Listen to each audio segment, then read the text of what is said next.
Hello అండి. ఈరోజు మన ఛానల్లో ఎంతో టేస్టీగా ఉండే కొరమీను చేపల పులుసును పక్కా గ్రామీణ శైలిలో ఎలా తయారు చేసుకోవాలో చూద్దాం. ఈ పులుసు కోసం ముందుగానే ఒక ప్రత్యేకమైన మసాలా రుబ్బి పెట్టుకున్నాను. అందుకోసం ఉల్లిపాయ, టమాటా, తెల్లగడ్డపాయలు, గసగసాలు, జీలకర్ర, మెంతుల పొడి, ఎండుమిరపకాయలు, ధనియాలు, కొత్తిమీర, కొద్దిగా అల్లం, దాల్చిన చెక్క మరియు 2 లవంగాలు వేసి మిక్సీలో మెత్తటి పేస్ట్లా నూరి పక్కన ఉంచుకోవాలి. ముందుగా శుభ్రం చేసి పెట్టుకున్న కొరమీను చేప ముక్కల్లోకి తగినంత పసుపు, కారం, ఉప్పు వేసి ముక్కలన్నింటికీ బాగా పట్టించి కాసేపు ఊరనివ్వాలి.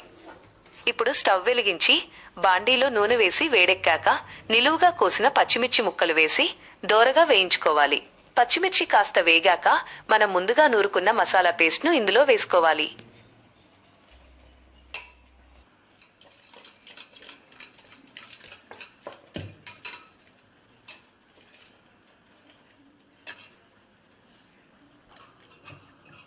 పచ్చివాసన పోయి నూనె పైకి తేలేంత వరకు మసాలాను బాగా వేయించుకోవాలి. మసాలా చక్కగా వేగిన తర్వాత అందులో సరిపడా చింతపండు రసాన్ని పోసి ఒకసారి బాగా కలుపుకోవాలి. ఈ పులుసు బాగా మరిగేటప్పుడు ఒక్కసారి రుచి చూసి ఉప్పు, కారం ఏమైనా తక్కువైతే సరిచేసుకోవచ్చు. పులుసు బాగా మరుగుతున్నప్పుడు మనం పసుపు, ఉప్పు, కారం పట్టించి పెట్టుకున్న కొరమీను చేప ముక్కలను ఒక్కటొక్కటిగా పులుసులో వేసుకోవాలి.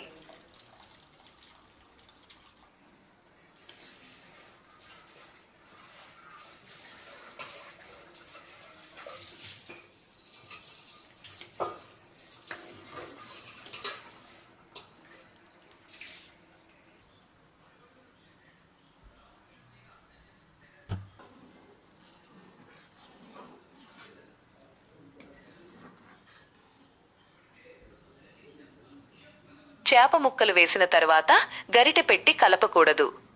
బాండీని 2 వైపులా గుడ్డతో పట్టుకుని మెల్లగా కుదుపుతూ తిప్పుకోవాలి. ఇలా చేయడం వల్ల చేప ముక్కలు విరిగిపోకుండా చాలా గట్టిగా శుభ్రంగా ఉడుకుతాయి.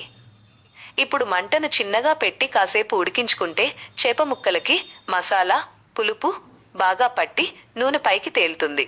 అంతే, ఘుమఘుమలాడే కొరమీను చేపల పులుసు రెడీ అయిపోతుంది. ఈ పులుసు వేడివేడి అన్నంలోకి తింటే చాలా అద్భుతంగా ఉంటుంది. మరి ఈ రెసిపీ వీడియో మీకు నచ్చితే తప్పకుండా ఒక లైక్ చేయండి. మీ ఫ్రెండ్స్కి, ఫ్యామిలీకి షేర్ చేయండి. అలాగే ఇలాంటి మరిన్ని రుచికరమైన వంటల కోసం మన ఛానల్ని సబ్స్క్రైబ్ చేసుకోవడం మాత్రం మర్చిపోకండి.